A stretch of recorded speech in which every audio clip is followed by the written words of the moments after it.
vai evoluir, isso vai melhorar. Isso é um avanço para a gente como saúde, em locais que você tem idosos que não conseguem ter esse controle, então isso é muito importante.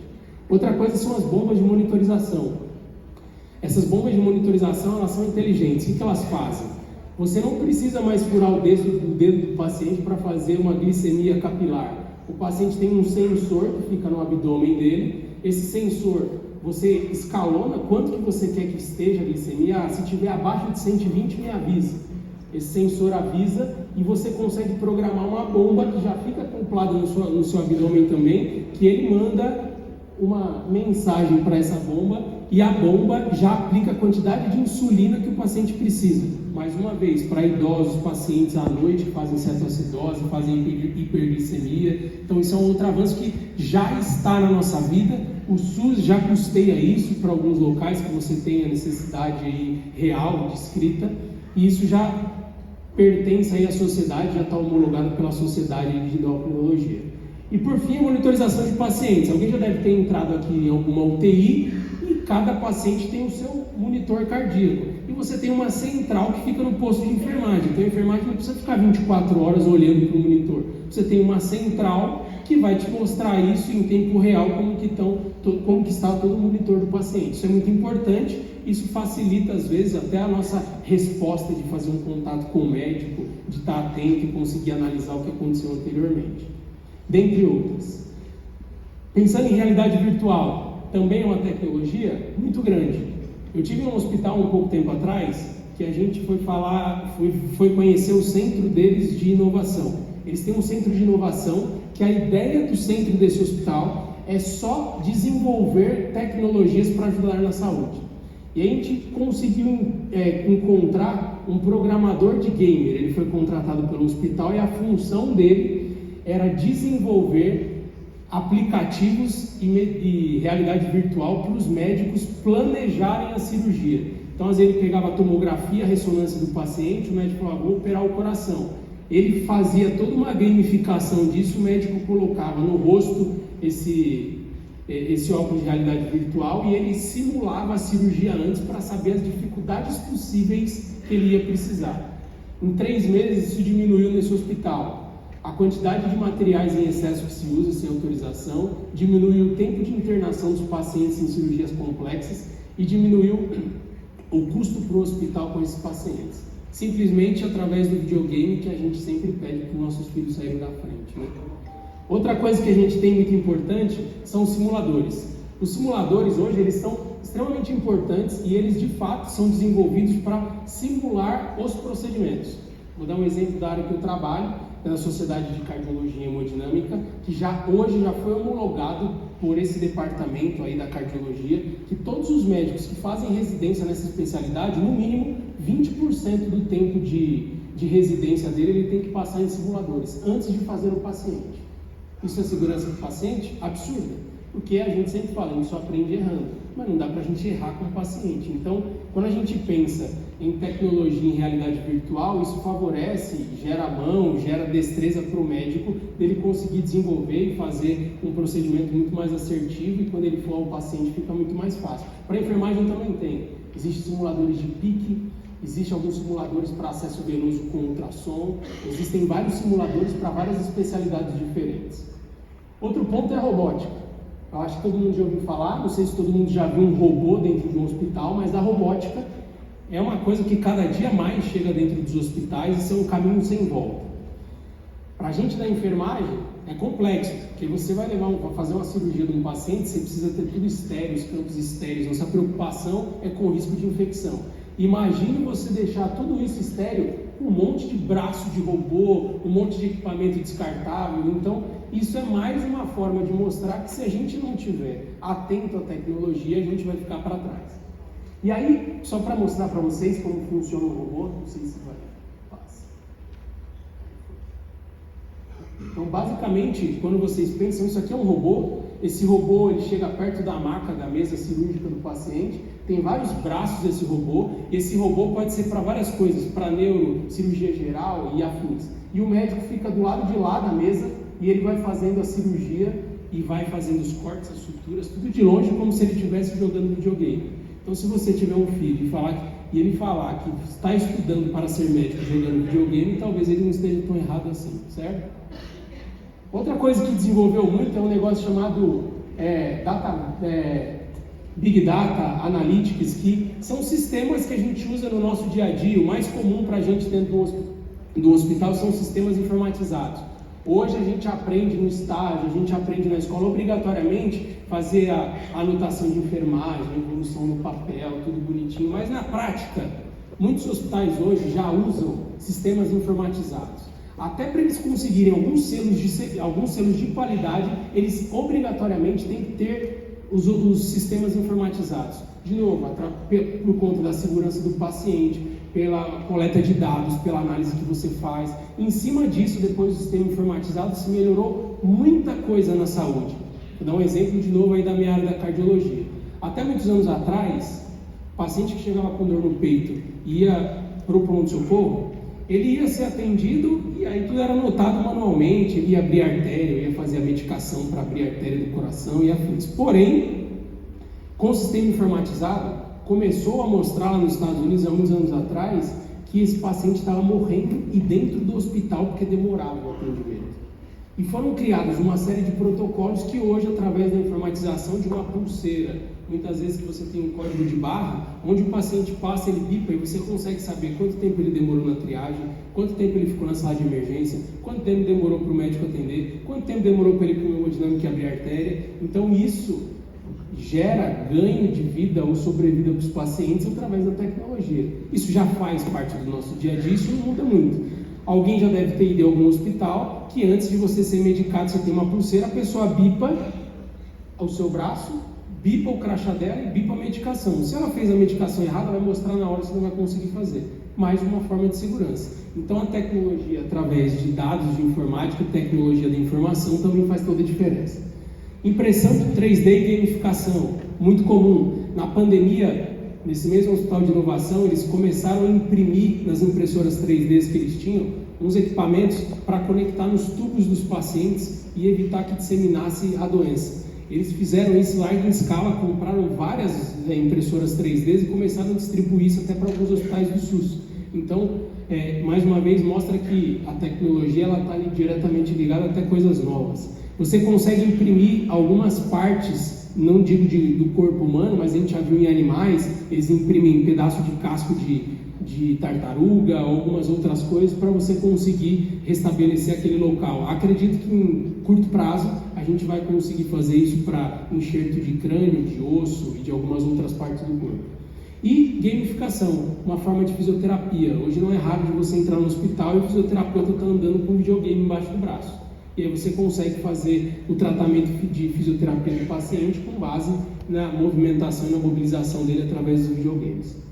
Genética, ela está diretamente ligada ao que tem de mais novo no mundo, que o estudo da genética, ele é totalmente disruptivo, já foram gastos bilhões e bilhões e bilhões de dólares, e a grande função da genética, o que ela promete é o seguinte: eu vou ler o seu código genético, e através do seu código genético eu consigo descobrir o que talvez você possa ter, como que a gente pode prevenir as doenças que você pode ter daqui 20 ou 30 anos e como a gente vai levar a sua vida com dieta, medicamentos prévios, tratamentos individualizados. Então você consegue acertar. É caro, muito caro, mas isso é uma evolução e com certeza em algum momento isso vai chegar. E aí a nossa forma de trabalho vai ser individualizada também. E por último, e não menos importante, eu acho que os dispositivos médicos. Eu acho que os dispositivos médicos ao longo dos anos eles evoluíram muito. Eu vou dar um exemplo da enfermagem do dia a dia. Hoje o gel que a gente usa para pulsionar ele é muito melhor do que ele já foi há 10 anos. O Polifix que a gente usa hoje no paciente, aquela dupla via, ela já é muito melhor do que ela já foi antes, não vaza mais sangue, você tem o Cleave junto lá, tudo mudou. Porque a saúde mostra que precisa se melhorar. E os dispositivos médicos não são diferentes. Desde uma seringa, que hoje você tem uma seringa que você evita se furar, que a seringa tem um sistema de segurança, desde uma luva que a gente usava muito, luva de látex, a gente usa luva de vinil, por vários estudos já mostrou porque isso é muito mais seguro para o profissional, e entre outras coisas. E os dispositivos médicos não são diferentes. Trouxe alguns poucos exemplos para mostrar para vocês como isso vem mudando. Se vocês perceberem aqui, Para se fazer uma cirurgia cardíaca, existem dois tipos. Uma é para você fazer uma ponte no coração e a outra é para você trocar uma válvula do coração que está ruim. E a forma convencional de se fazer isso é através de uma troca valvar. O médico abre o peito, serra o externo, acessa o coração, faz o coração parar e deixa ele funcionando numa máquina, para aí pegar uma válvula de boi que é processada e industrializada, e aí ele sutura no paciente, depois fecha tudo, 10 dias de UTI, o paciente com dreno, risco de sepsis, tal. Hoje nós temos a TAV. A TAV é a mesma válvula, só que você não precisa abrir o peito. O médico faz um furinho na virilha, leva essa válvula até o coração e abre essa válvula como se fosse um balão. Essa válvula, ela funciona desse jeito. Acho que o som eu não consegui tirar. Mas se vocês pararem para perceber, imagine que isso aqui é uma válvula ruim, essa válvula está doente, você vem com essa válvula.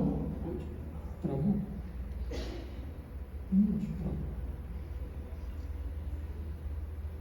Travou.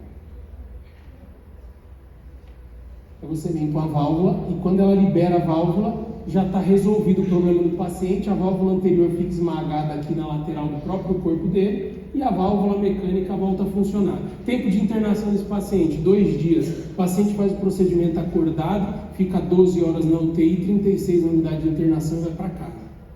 Ah, mas é caro. É caro, mas o SUS homologou aí, já entrou no rol do SUS há 3 meses atrás, já tem vários hospitais que estão homologados para fazer.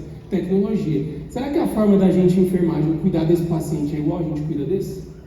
O que eu preciso saber especificamente? É a mesma cirurgia, é a mesma doença que o paciente tem, só que formas diferentes de se tratar.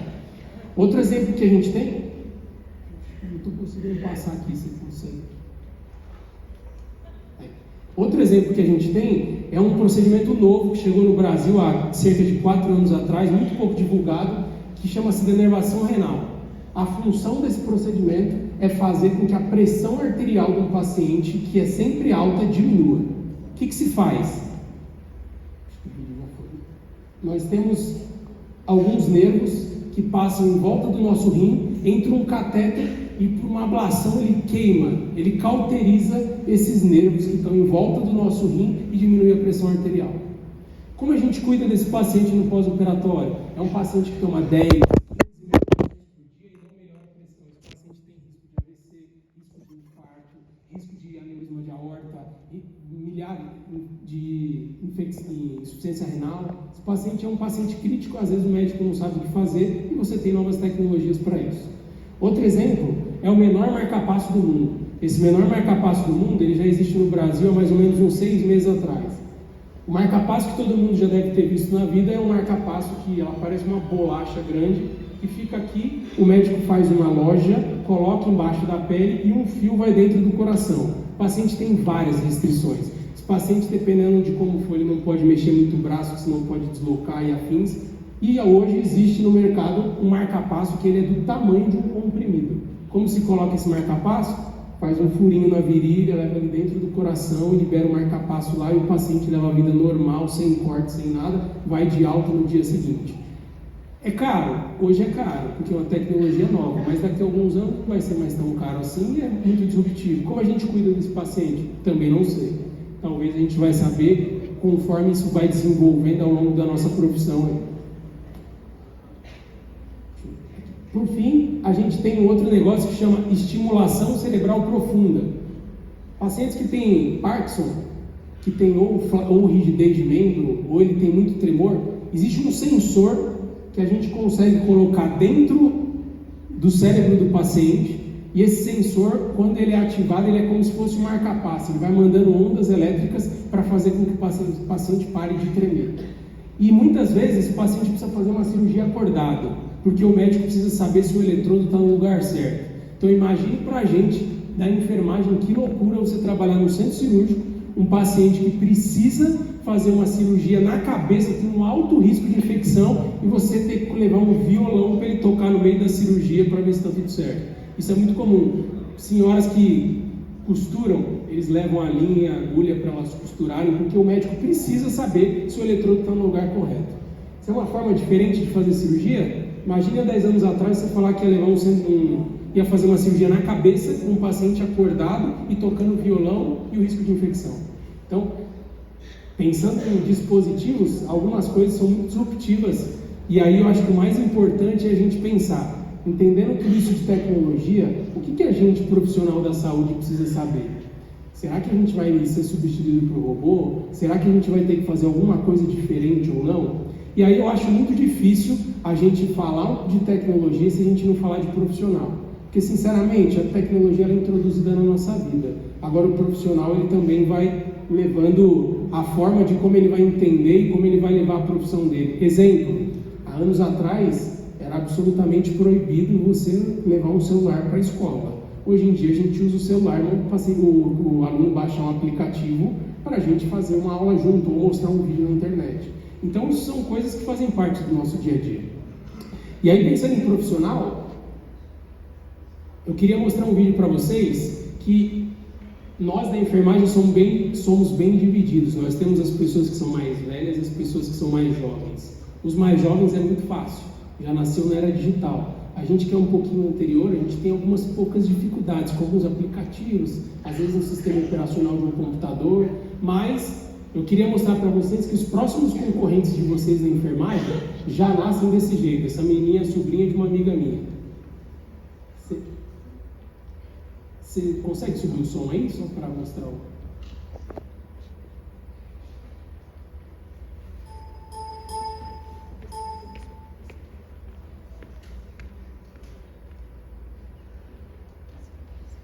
Não foi.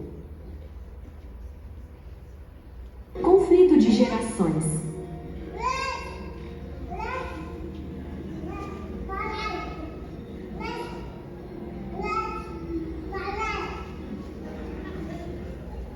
Talvez alguns aqui não tenham convivido com rádio, de gravar fita quando passasse na FM, que as minhas filhas não conviveram, e se elas verem um rádio desse vão achar a mesma coisa.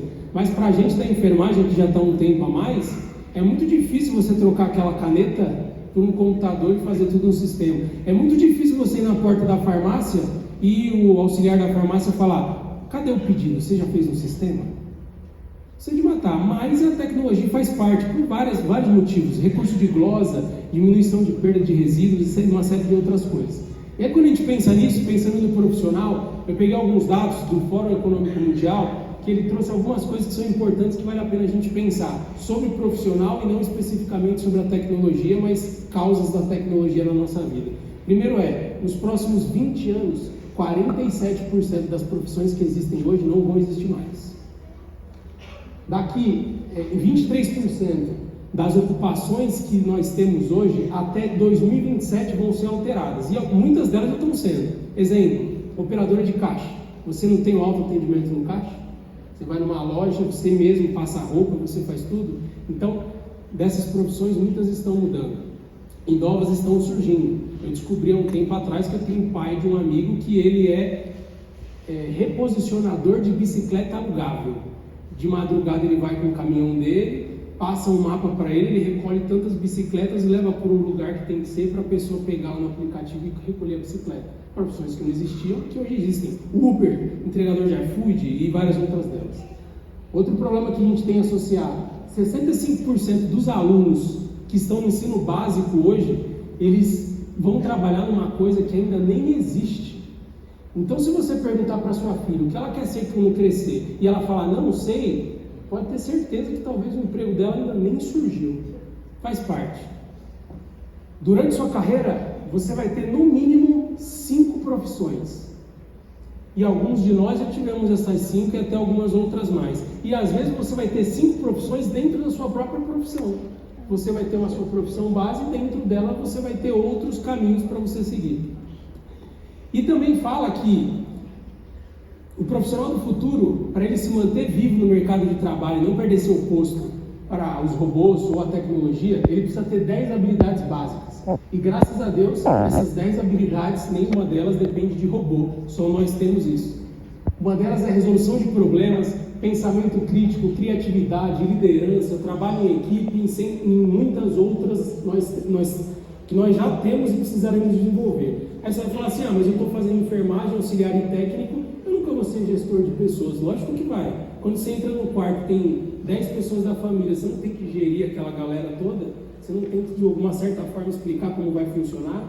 Você que está fazendo enfermagem, se não tiver ninguém na sua área, na sua família que seja da área da saúde, se sua tia de 10 mil quilômetros de distância falar que caiu, quebrou o dedo, quem que vai mandar a foto?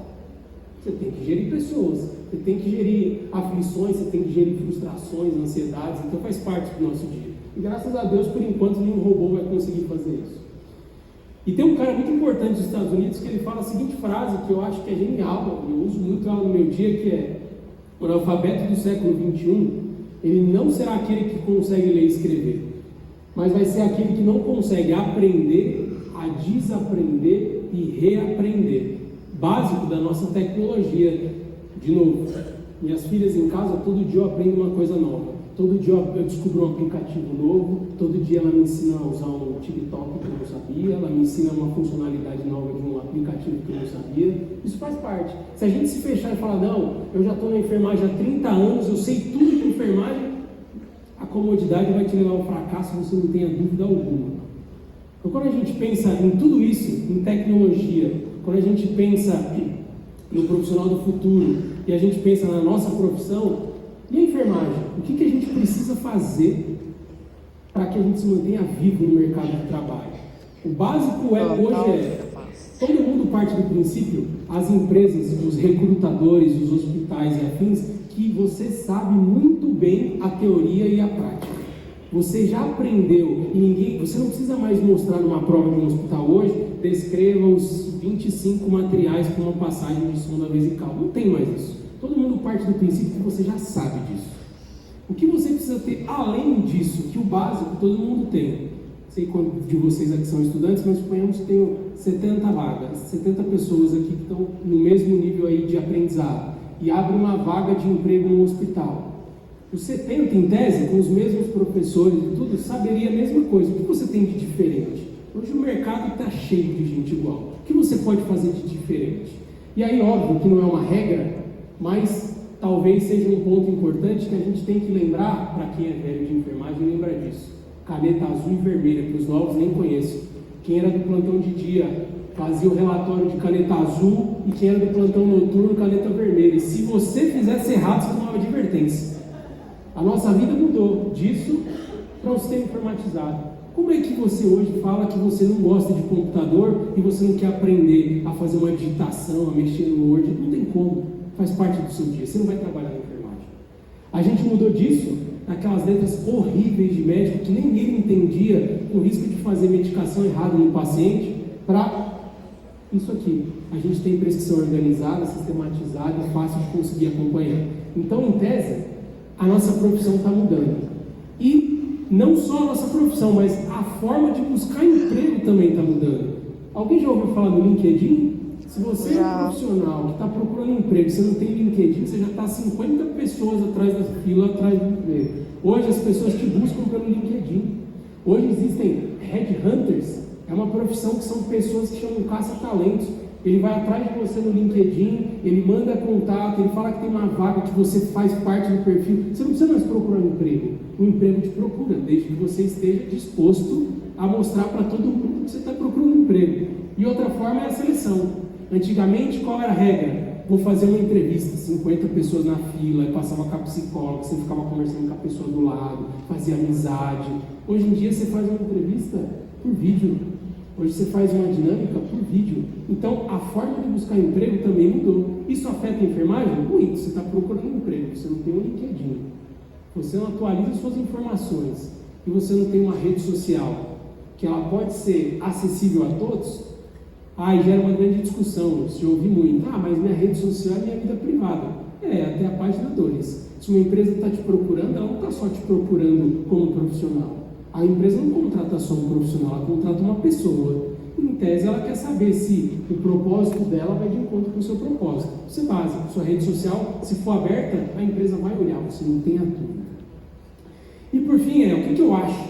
Que talvez a gente tenha que pensar um pouquinho fora da caixa, que a gente não tenha visto antes. Que talvez esteja fora de só a gente aprender anatomia, fisiologia, clínica médica, que são obrigatórios e importantíssimos. Algumas coisas são propósito. Você vai trabalhar num hospital que só atende idoso e você não gosta de idoso, é impossível você trabalhar na Prevent Senior. Eu odeio trabalhar com recém-nascido. E aí você recebe uma vaga de emprego para trabalhar no Promata. O que você vai fazer lá? Seu propósito está de encontro que a empresa procura? Tem que pensar nisso. Outro ponto, raciocínio clínico. De novo, saber o básico. Todo hospital parte do princípio que você já sabe. A grande questão que o hospital busca todos os dias é: se você tem um paciente que precisa passar uma sonda, eu tenho certeza que você sabe passar a sonda. Agora, quais são as principais complicações? O que eu posso fazer com essa sonda? O que essa sonda pode me trazer de benefício e malefício? É raciocínio clínico. Você só vai aprender quanto mais você vivencia enfermagem, não necessariamente trabalhando. Medicina baseada em evidência. Aquele monte de dispositivo médico que eu mostrei para vocês, tudo é baseado em evidência. Ninguém cria uma coisa do nada, nenhuma Anvisa da vida aprova você fazer nada, se não tem a regulamentação. E a gente, enfermagem, a gente é criado a não estudar a evidência científica. A gente, enfermagem, não trata, hoje um pouco mais, mas a gente não tratava a nossa profissão como ciência. Era só cuidar das pessoas. E a nossa profissão é uma ciência. Você precisa ter estudo, você precisa ter evidência clínica. Para o médico colocar uma válvula daquela no coração, são estudos e anos e anos e anos, e vários outros estudos. Todo dia lá surge um estudo novo, uma evidência clínica nova, você tem que estar por dentro. Se você trabalha, sei lá, na área de cirurgia, neurocirurgia, e surge uma coisa nova, qual é o grande problema quem trabalha no hospital? O médico, quando vai para um congresso, quando ele volta, ele quer reinventar a roda. Mas por que só ele vai para o congresso e a gente não vai? Existem vários departamentos de enfermagem que fazem parte disso e a gente tem que estar por dentro. Você trabalha numa área, eu trabalho na cardiologia há 20 anos, e você não é engajado com nada da sua área, você só fica esperando que o médico vá e te dê uma bronca porque ele acha que você sabe, e ele quer que você ajude ele a fazer uma coisa que você nem sabe. Se você também não vai buscar o conhecimento, então raciocínio clínico e evidência clínica são importantes. Familiaridade com o sistema, isso é óbvio. Hoje uma pessoa que não sabe abrir um computador, ligar, usar um Word, um Excel, um PowerPoint, está fora do mercado. Sistema de informação, como já disse no Excel. Atento ao mercado, o que tem de novo no mercado? O que está acontecendo no nosso mundo? Por exemplo, está abrindo um hospital aqui em Guarulhos, não está? É a Reddor. Aí você fala assim: eu não quero trabalhar nesses caras no Hospital São Luís, eu odeio o Hospital São Luís. Aí amanhã abre uma vaga para você fazer uma prova num hospital chamado Nova Star, que é lá no Itaim, um hospital top, que já ficou presidente e tal. Aí você vai lá e faz a prova, aí você passa na prova. Aí você vai trabalhar no hospital e você descobre que o mesmo dono daquele é o mesmo dono desse. Então você está por dentro do que você quer fazer, é extremamente importante, você entender a sua profissão, você saber o que está acontecendo no mercado, isso faz todo sentido. Estar atento às novas tecnologias, a gente tem que estar por dentro. Hoje, um hospital não busca mais aquela pessoa expert em fazer uma punção venosa. Precisa, você tem um ultrassom que coloca lá em cima, você faz a punção guiada, até tranquilo, sem sofrer. Então é mais do que você fazer aquilo, você tem que ter uma habilidade de raciocínio clínico além de fazer sua técnica. Novos idiomas. Mas eu faço enfermagem, para que eu vou aprender inglês, espanhol, libras? Trabalhei com muitas pessoas e amigos técnicos, enfermeiros, e até por experiência própria, a gente consegue algumas promoções tendo alguns outros idiomas, porque o mundo é globalizado. Você vai trabalhar no hospital YXZ, chega lá, tem um paciente americano, um espanhol, uma pessoa que tem uma deficiência, você fala em libras. Então isso faz diferença no nosso currículo. Não necessariamente mais importante do que você aprender a passar uma sonda, mas faz parte do nosso dia a dia. Comunicação efetiva, uma pessoa que não sabe se comunicar, ela não consegue trabalhar.